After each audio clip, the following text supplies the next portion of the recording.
তোর কর আমি হতাশ। বলেন, আমরা ঘুরতে এসেছি, ঘুরতে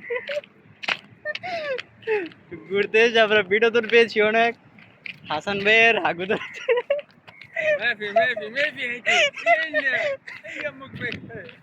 হাসান ভাই কয়টা আরবি শিখছে। হাসান ভাই আউল জল আরবি কয় সবার লগে। আমরা এই যে পাহাড়টা ভ্রমণ করে আসছি, প্রচুর পরিশ্রম হয়ে গেছে আমাদের। আমরা 2 লিটার পানি খেয়ে ফেলছি।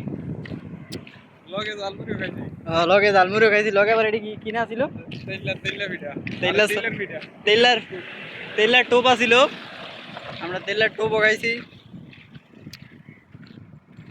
দেখছেন আমরা ছবির মধ্যে কত সুন্দর দাদা, বাস্তবে আমরা যেমন হইতাম ইয়া। ওই যে গাউয়া, এটি আমরা দর্শক। এটি হাসান ভাইয়ের বড় ভক্ত। হাসান ভাইয়ের নুনু না